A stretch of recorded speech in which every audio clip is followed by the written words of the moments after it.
على ما هدانا إلى الإسلام وأرشدنا للإيمان وأنزل هذا القرآن الكريم بالبرهان وأرسل لنا أفضل الرسل بأفصح اللسان فله الحمد والشكر على هذه النعم العظيمة والآلاء الجسيمة والصلاة والسلام على خير خلق الله وخاتم رسول الله الذي قال ما اجتمع قوم في بيت من بيوت الله يتلون كتاب الله ويتدارسونه فيما بينهم إلا نزلت عليهم السكينة وغشيتهم الرحمة وحفتهم الملائكة وذكرهم الله في من عنده وعلى آله وصحبه ومن اهتدى بهديه وبعد فإننا في هذا اليوم بعون الله وتوفيقه سنبدأ من جديد من أول الكتاب من سورة الفاتحة المكية فلنبدأ من هناك.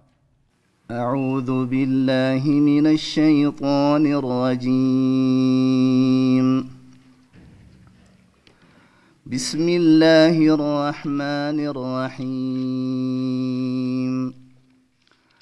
الحمد لله رب العالمين الرحمن الرحيم مالك يوم الدين إياك نعبد وإياك نستعين اهدنا الصراط المستقيم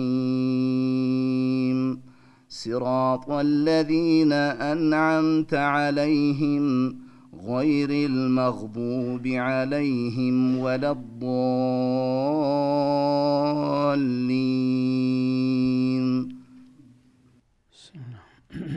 أعوذ بالله السميع العليم من الشيطان الرجيم. سورة الفاتحة المكية التي تشتمل على 7 آيات.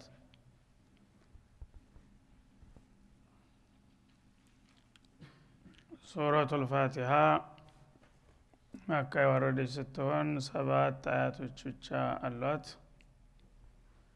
አጭር ከመሆኗ ጋራ አላህ Subhanahu Wa Ta'ala ከሌሎቹ ሁሉ ሱራዎች ያበለጣትና የመረጣት ታላቅ ሱራ ናት። እና ጌታ በፈለገውን ነገር በፈለገው ይመርጣል። ለሁሉ ነገር አለቃ አድርጎለታል። ቁርአን በጥቅሉ የአላህ ቃል እንደመሆኑ ሁሉም በጣም ከፍተኛ ደረጃ ያላቸው ሱራዎችም ሆነ አንቀጾች ሆኖም ከመሃላቸው ደግሞ የተለያየ ደረጃና ማዕረግ የተሰጣቸው አሉ። ከነዛ ሁሉ የበለጠችና የተመረጠችው ሱረቱል ፋቲሃ ናት። ስለዚህ አዕዘሙ ሱወሪል ቁርአን አለል ኢጥላቅ በአጠቃላይ ከቁርአን ሱራዎች ሁሉ የላቀችና የበለጠች ናት ብለዋል ረሱል አለይሂ ሰላቱ ወሰላም።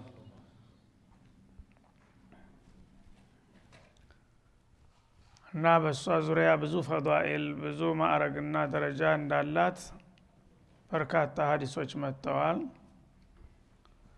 ከነዛ መካከል አንዳንዶቹን ለመጥቀስ ያህል አቡ ሰዒድ አልሙዓላ የተባሉት ሰሃቢ በሶሒህ ሙስሊም እና በሙስነዱ አህመድ እንደተዘገበው አንድ ቀን በመስጂድ ውስጥ በመስገድ ላይ ያለሁኝ ነብዩ ከርቀት ጠሩኝ ይላሉ።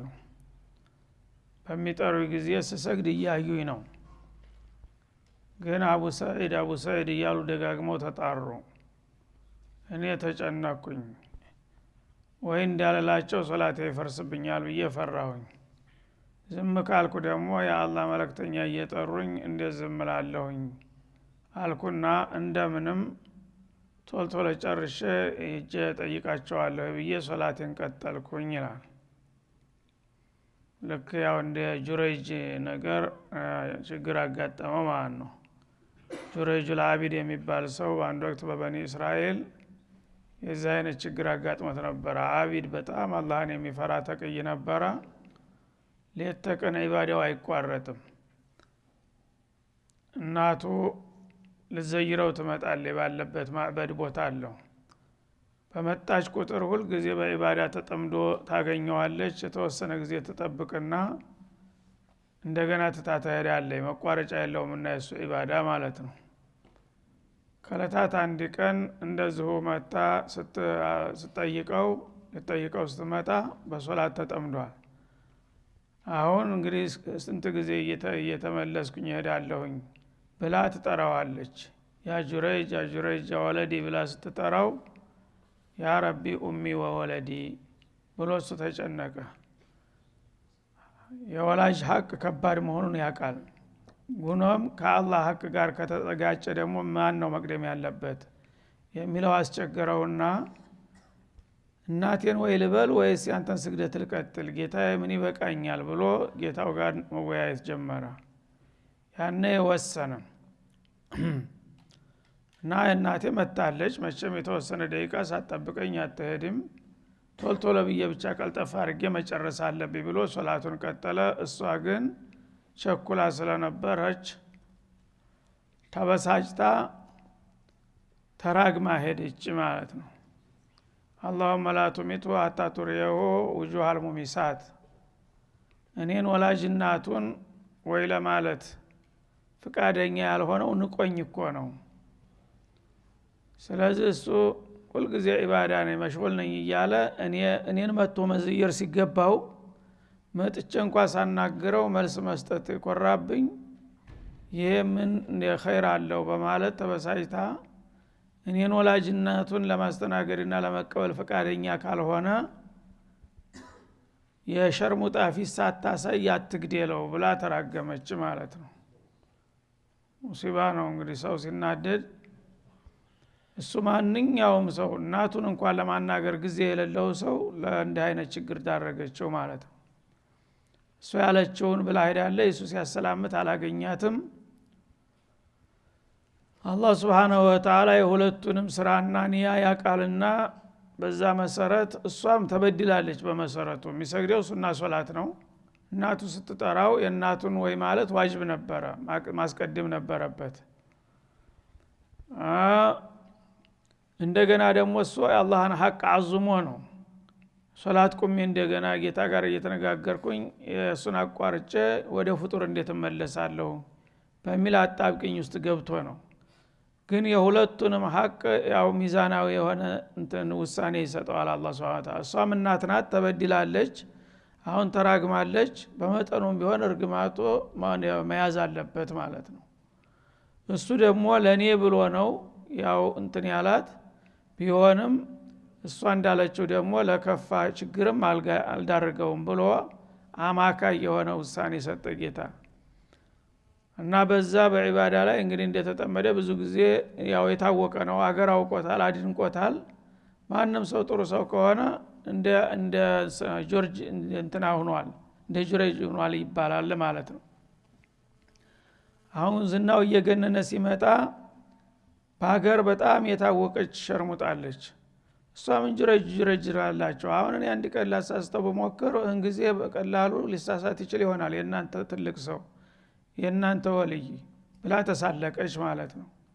በምትል ጊዜ አይ እንኳን አንቺን ወላጅ እናቱን ማናገር የማይችል ሰው ነው ይሏታል። እኔ ደግሞ አታሃዳኩም በጣም እንግዲህ ልዩ የሆነች መልከኛ ናት፣ ያያት ሰው ሁሉ ያብድላታል።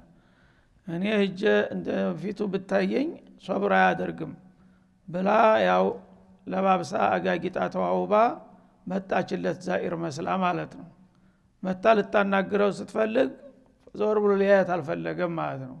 ዙሪያውን እየዞረች እንደዚህ ለከታመመች ደይጠኝ መስላ እንደዚህ ኩኝ ሼህ ዱዓ አድርጉልኝ ብዬ ምናምን እያለች ብትዞረው እሱ ቀጥ ብሎ አያያትም። እዛ አላህ ያሽፊክ እያሉ ዝም ብሎ ድምጿን ብቻ እየሰማ ቀጠለ። ያኔ ተናደደች። እሷ እንኳን ጠይቃው ማንም ሰው ያያት ሁሉ ልሙትልሽ የሚላት ሰው ስለነበረ ለመጀመሪያ ጊዜ ተዋረደች ማለት ነው። ዋጋ ቢስ አደረጋት፣ ሳቁባት። ያው ደንፍታ ሄደችው ያወቁ ሰዎች ሁሉ። ያን ጊዜ ተናደደችና ከሱ ስትመለስ አንድ በግረኛ በመንገድ ጎረምሳ አገኘችና እሱን ጋብዛ የፈለገችውን አደረገች። በአጋጣሚ ደግሞ በቅሎ የሆነች መካን የነበረችው ሰይጣን ለወዳጁ ድርብ ነው እንደሚባለው አረገዘች በዛ ማለት ነው። እና አርግዛ ስትወልድ ማን ነው አባቱ ብለው ሲጠይቋት ያው መባል አይቀርምና ሸርሙጣን ብኮን የናንተ ወልይ ጆረጅ ነው እንዲያስረገዘኝ ብላ እሱን በቂም በቀል ማለት ነው ስላዋረዳት ተናገረች። ይሄ ጊዜ አገሬ በጣም ሲያከብረውና ሲፈራው የነበረው ሰውዬ እንደዚህ ተሸርሙጣ ልጅ ወለደ ተብሎ ተወራበት ማለት ነው። ለምን ያቺ እናቱ እርግመት ስለመጣች ማለት ነው። ያኔ የአካባቢ ሰዎች ለካ እሱ ትልቅ ሰው ነው እየተባለ ሴቶቻችን ዚያራ እየሄዱ በየጊዜው በሱ ያማገጠ ነው ያለው አለና ያገር ጎረምሳ ተነስቶ ዙሪያውን መጥቶ ጎጆውን ከበበ ማለት ነው። እሱ ተህዝብ ተፈንጥሮ እንደ ባህታዊ ጎጆ ውስጥ ነው፣ ከፍጡር ጋር ምንም ግንኙነት የለውም። ጎጆውን መጡና ምንም ሳይጠይቁት ምንቅርቅር አድርገው እሱን እየደበደቡ እየጠፈጠፉ ወደ ባለስልጣን ይዘውት ይመጣሉ ማለት ነው። አረ ምን አጠፋው? ምንድነው ችግሩ? ምን አጠፋው ትላለህ ደግሞ ስራን አጣው እያሉ ማለት ነው እየረገጡ። ከዛ ባለስልጣን ጋር መጣ። እንደዛ አድርጋል አሉ። የአካባቢ ሴቶችን እያማገጥክ ነው ተብሎ ክሱ ተነገረው ማለት ነው። ያኔ እሱ እንግዲህ ይሄን ነገር አላደረኩም ቢል ማን ይሰማዋል? ሁሉም ያብጠለጥለው ጀመር። በመጨረሻ ይሽ የተወለደልኝ ልጅ አሳዩኝ አለ። እሱ ከጌታው ጋር ያለውን አላቃ ያቅ ነበርና ማለት ነው። ከናንተ እንግዲህ መፍትሄ የለም፣ እናንተ መከራከርም አልችልም። ያው ጌታዬ እንግዲህ ያድነኝ እንደው እሱ ነው ተስፋ ማድረገው አለና ሙተወክለን አለላህ ልጁን እስቲ ያምጡት ይላቸዋል። አመጡ። እርጥብ የተወለደ ልጅ እና እንደዚህ ፊቱ ላይ ሲያመጡለት በጣቱም ብርቱ ላይ እንደዚህ ወጋረገውና ያ ጉላም መን አቡክ አለው።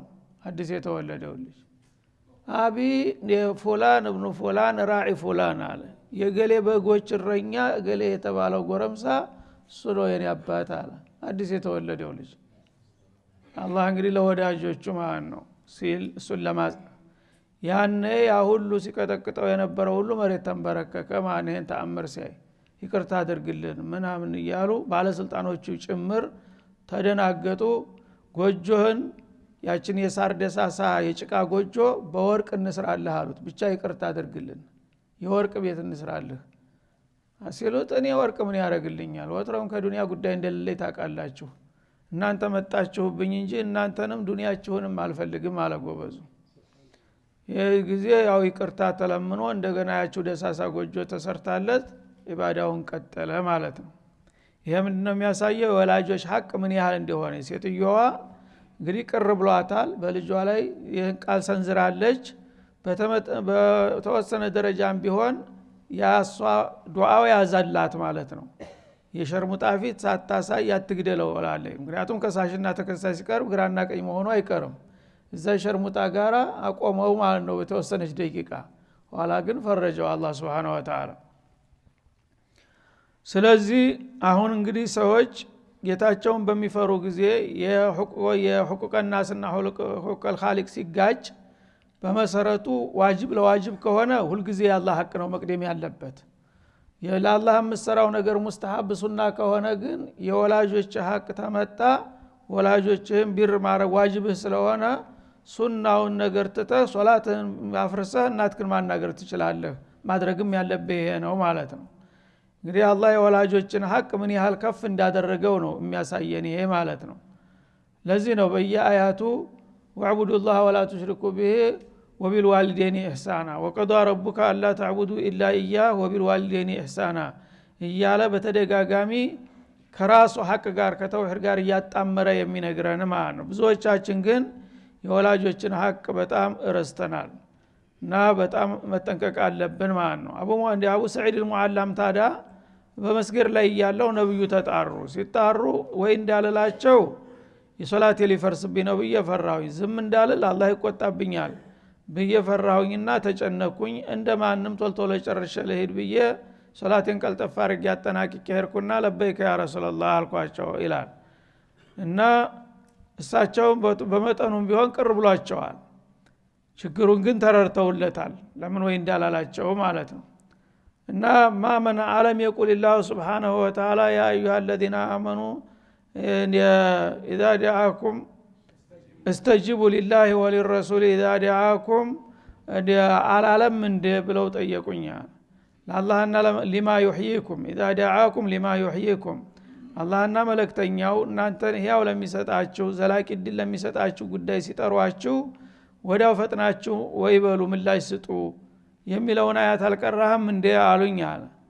ያ ረሱላህ ኩንቱ ኡሰሊ እየሰገድኩ ነበርኮ ሰምቻለሁ ጉዳዩን ግን ሶላት ማቋረጡ ከብዶኝ ነው ሲል ቢሆንም አሉ ማለት ነው። ምክንያቱም ይሄን ሐቅ የሰጣቸው አላህ ነው እና ኢዛ ዳአኩም ሊላሂ ወልረሱል እስተጅቡ ሊላሂ ወልረሱል ኢዛ ዳአኩም ሊማ ይሕይኩም ለአላህና ለመለክተኛው ሲል ልክ አላህ ሲጠራህ ወይ እንደምትል ለመለክተኛውም እንደዛው ማድረግ አለብህ። ምክንያቱም ላልሆነ ጉዳይ አይጠሩህም ለቁም ነገር አንተን ለሚጠቅም ነገር ነው አሉት። ለማንኛውም ያው ተስማሙ። እኔ ደግሞ የጠራሁህ ያው ሊኡዓሊመከ አዕዘመ ሱረቲን ፊል ኪታብ በጣም ታላቋን ምዕራፍ ላስተዋውቅህ ፈልጌ ነበርና ለዛ ነው የጠራሁህ እና ሰኡኽቢሩከ ቢሃ ቀብለ አን ነኽሩጀ ሚነል መስጂድ አሉት። እጄን ያዙኝና ወደ መስጂዱ በር አመሩ። መስጂዱ ተመውጣታችን በፊት እነግርሃለሁ አሉኝና እንደገና ሌላ ወሬ ጀመሩ። ያንን ወሬ እያወሩልኝ መስጂዱ በር ላይ ደረሰ። ሳንወጣ በፊት ስላሉኝ ረስተው እንደሆነ ብዬ ሳንወጣ በፊት እኮ እነግርሃለሁ ብለው ነበር ስላቸው ናም ማዛ ተቁሉ ኢዛ ሶለይት ስሰግድ ምንድነው የምትለው ሲሉኝ አቁል አልহামዱሊላሂ ረቢል ዓለሚን هذه اعظم سوره في كتاب الله እና ይህች አልহামዱሊላሂ ረቢል ዓለሚን ብላ የምትጀምረው በቁርአን ውስጥ ወደር የሌላት ታላቋ ምዕራፍ እሷ ናት። ይሄ አልቁርአኑል ዓዚም በማለት አስተዋወቁኝ ይላል ማለት ነው። በዚህ መልክ እንግዲህ አላህ Subhanahu Wa Ta'ala ይህችን ሱራ ከሁሉም እንዳበለጣትና እንደመረጣት አረጋገጡ ማለት ነው።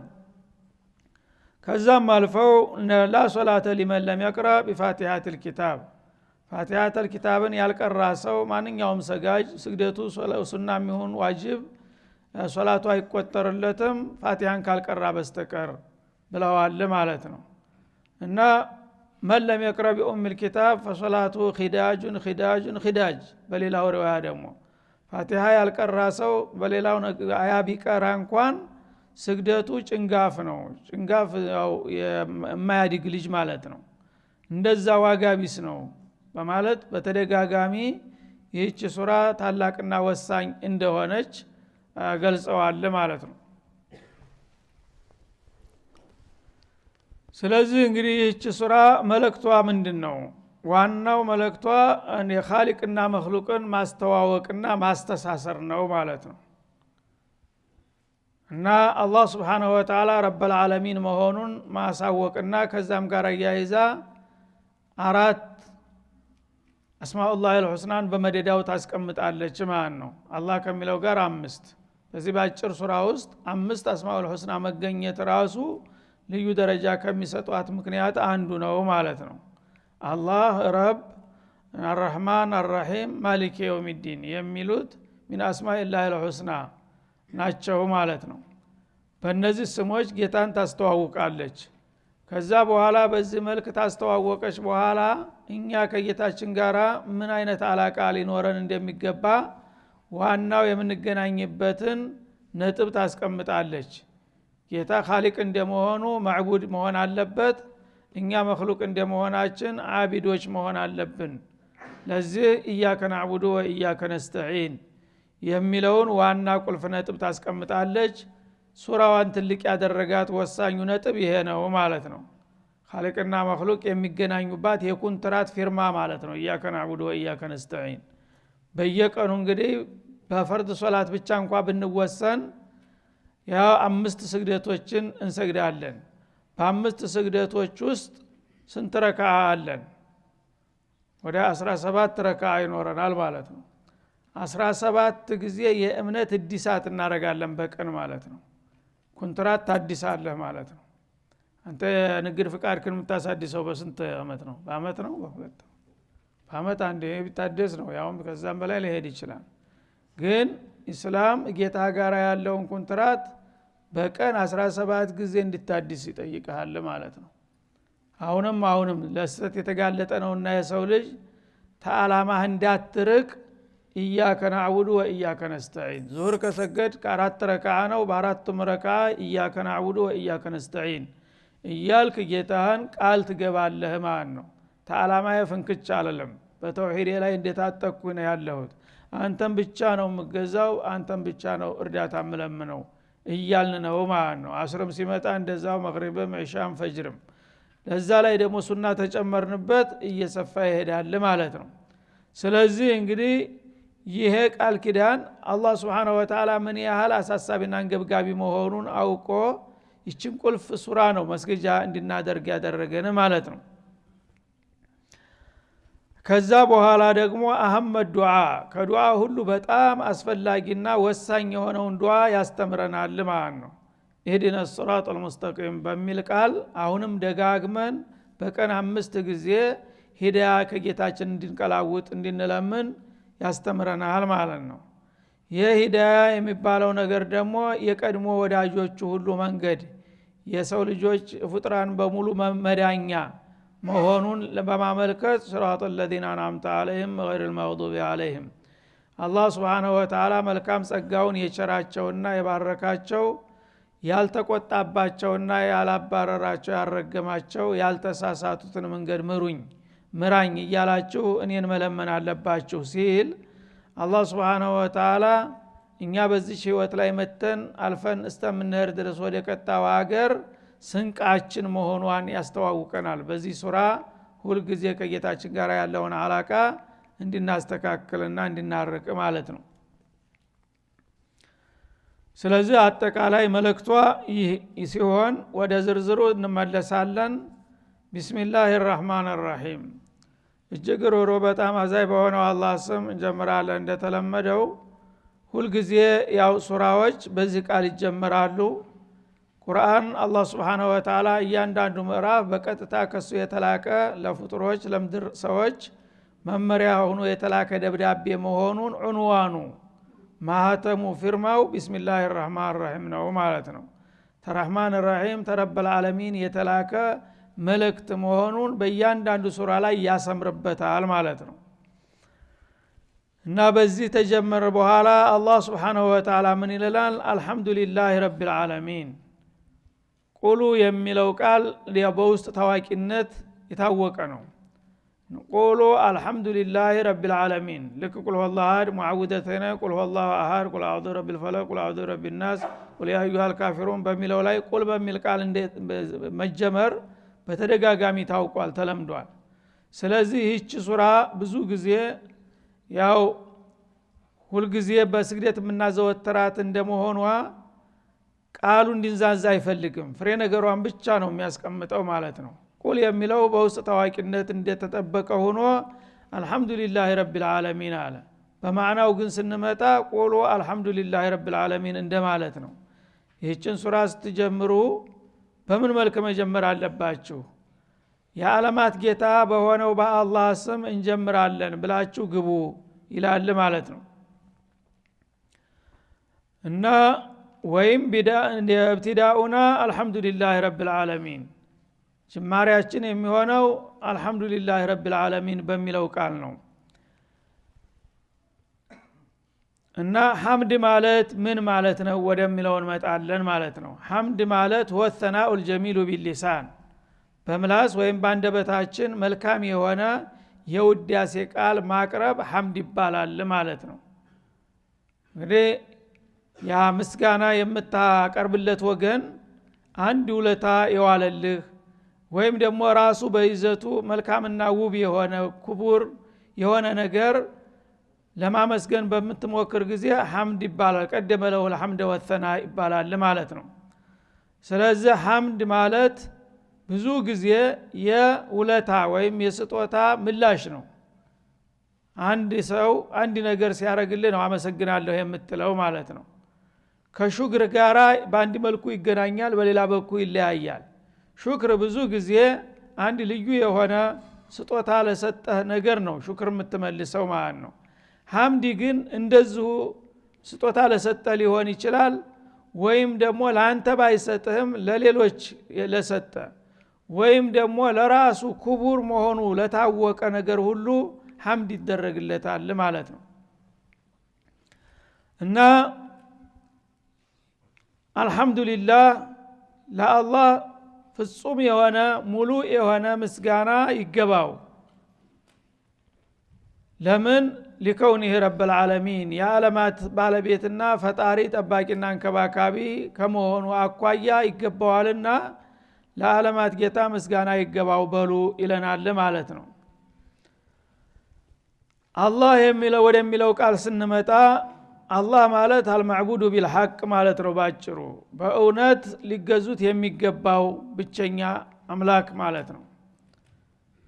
ወይም ደግሞ ፍጡራን ስለሱ ሊያስቡ ቢሞክሩ በጥናትና በምርምር በዚህ በውስና አቅማቸው በሌናቸው ማንነቱንና ምንነቱን ሊመዝኑትና ሊመጥኑት የማይቻል በፍጡር አቅም ጌታ ምን ይመስላል ጌታ ምን ያህላል ብላ ሰው ሊያስብ ይሞክራል፣ ግን ሊደርስበት አይችልም ማለት ነው። እና ኩሉ ማ ኸጠረ ቢባሊክ فهو غير ذلك ይባላል በምሳሌ። ስለ አላህ ማንነትና ምንነት አንተ በራስ ግምት ልትመራመር ብትሞክር አንተ የምታውቀው የተወሰኑ ነገሮች ነው። አቅምህ ውስን ነው። በአካባቢ የምታየው ወይ ሰው ነው ወይ ድንጋይ ነው ወይ ቤት ነው። ፈቅ ብለህ ወደ አድማስ ከሄድክ ደግሞ ያው ሰማይን ነው ወይ ፀሐይን ጨረቃን ነው የምታየው። የምታውቃቸው ነገሮች እነዚህ የተወሰኑ ፍጡሮች ናቸው በዙሪያ ያሉት ማለት ነው። ስለዚህ አንተ የምታውቃቸውን ነገሮች ነው መለኪያ አድርገህ የምታደርገው። አላህ ማንን ያክላል ምን ይመስላል ካልክ ከምታውቃቸው ወጥተህ ልታስብ አትችልም ማለት ነው።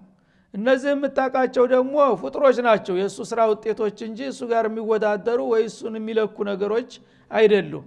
የፈለገውን ያህል አንተ ትልቅና ግዙፍ የሆነ ነገር ብታመጣ ወይም ውብ የሆነ ነገር ብትመርጥም ዙሮ ዙሮ አላህን ሊያክል አይችልም ማለት ነው። ስለዚህ አንተ በጥናትና በምርምር በግምት ጌታ እንደዚህ ነው ብለህ የምታስበው ነገር ሁሉ በዛ ተቃራኒ እንደሆነ ወቀው ይላል ማለት ነው። ጌታ ፍጡርን አይመስልም። فلا تضربوا لله الامثال والله يعلم وانتم لا تعلمون እንዳለው። ስለዚህ አሁን ክፍለ ጊዜው ስለተገባደደ በቀጣዩ ዙር እንመለስበታለን። ወሰለላሁ ዐለ ነብዩ ወኢላ